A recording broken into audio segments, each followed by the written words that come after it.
I've missed more than 9,000 shots in my career. I've lost almost 300 games. 26 times I've been trusted to take the game-winning shot and missed. I've failed over and over and over again in my life. And that is why I succeed. Maybe I led you to believe it was easy when it wasn't. Maybe I made you think my highlights started at the free throw line and not in the gym. Maybe I made you think that every shot I took was a game winner. That my game was built on flash and not fire. Maybe it's my fault that you didn't see that failure gave me strength, that my pain was my motivation. Maybe I led you to believe that basketball was a God-given gift and not something I worked for. Every single day of my life, maybe I destroyed the game. Or maybe you're just making excuses.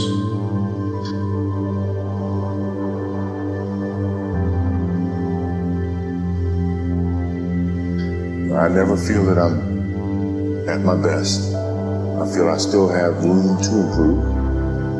I still set goals for myself to strive for. I'm never complacent with what I've achieved.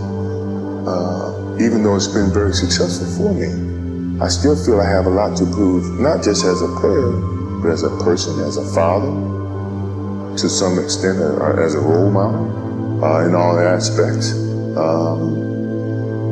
So I'm never really too complacent with myself with what I've achieved.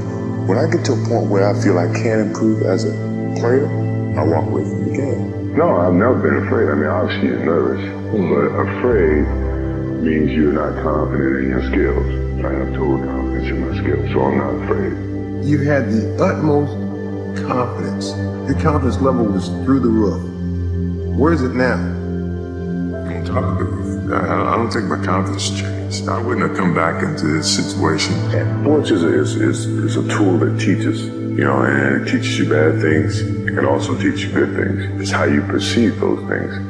I've looked at every experience that I've had, negative and positive, and taken that as a positive. If I wouldn't change anything because I think it would alter some of the other things that happened. So when I look back, I can't say that I've had any bad things happen. Sure, I mean, you don't want bad things to happen, but you deal with bad things. You can't have good or without bad.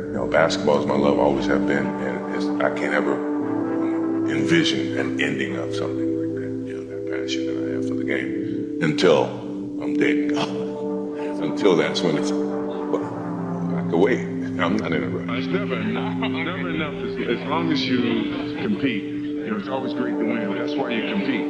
Each time that you win takes away a little bit of that hunger, which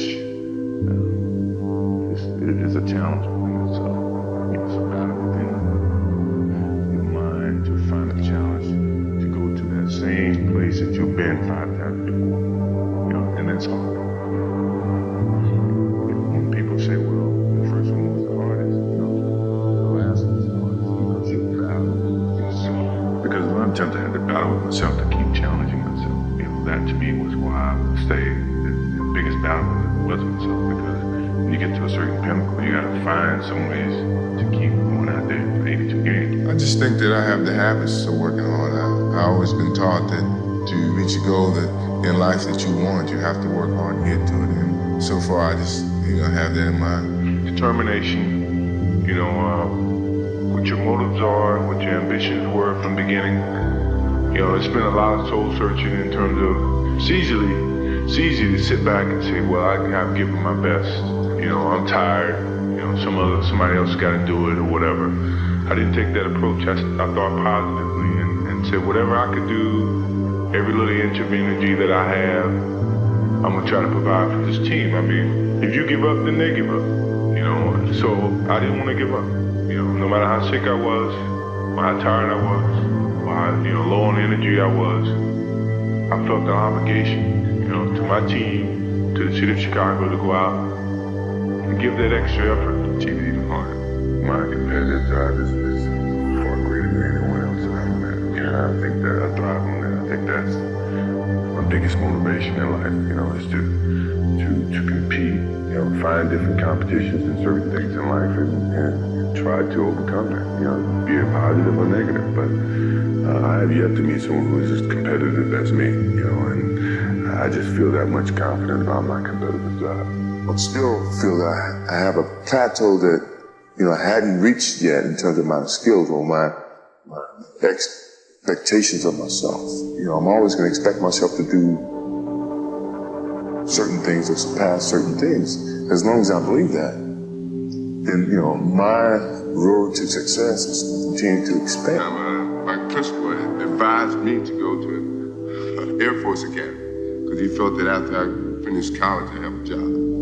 So I said, no, I don't want to go that route. So I decided to go to the University of North Carolina. A lot of people didn't expect me to do so well, but I guess that was a challenge that I faced. And sometimes you have to face those challenges and see what happens. I will not quit this game because of what the media has done to me or what other people have done to me. I will quit this game because my skills are diminished. I can't find the challenges to keep pushing myself. My love is always going to be there, but my pride won't let me leave because someone else is going to push me out. I'm going to leave on my own terms, and I don't think too many athletes have that opportunity to do. And that's what I want to do whenever it comes to me. We are old. Sure, we're tired still on the season, but mentally we have a vision, we have a finish that we have to attain, and sometimes you have to do it when you're old and you're tired, and I think it's a test of your will to succeed when you have to deal with some of these negatives. And I'm pretty sure at the end of this playoffs, you'll see the old and the tired people who are very, very young and strong mentally. Happy and so I think all of those things have evolved and happened to make me who I am and understand the benefits and privileges I have for me and not to wear it on the sleeve about it. Don't wear your reputation like a personality on your sleeve. Let it happen. It is who you are. Don't hide from it, but don't wear it. The thing that I remember the most about my father, and I had him for 32 years, and I never look at it from a negative sense. Obviously, he was murdered, and rarely do I get the chance to talk about it. But the thing that I do remember all the time, I think about him practically every day, is for a person like myself who live in the spotlight and is so critical from people all the time in terms of what I do, what I say, where I go. The thing he's always said, take a pause before you make a decision and say, what if? And the purpose for saying what if is that whatever decision you make, always either going to have consequences. And not that I live in a box to where I'm afraid to do things.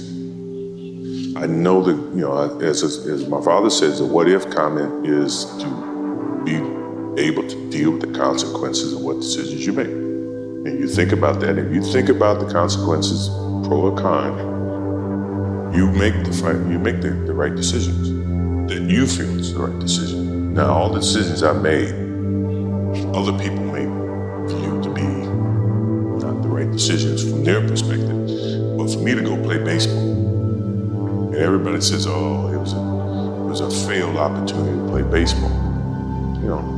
That's what they think. For me, it was the best thing that could have happened for me because it allowed me to go back to the game with a stronger passion. At the same time, I was able to understand the love that these minor league baseball players have, making $1,500 a month. $1,500 a month, which is nothing.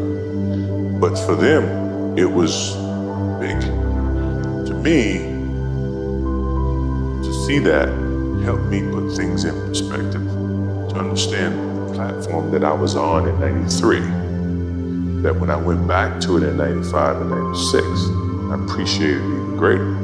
So when we won those championships and we went through those things mattered to me far greater than what I did in 91, 92, 93. People don't see that. People will never understand that. To be success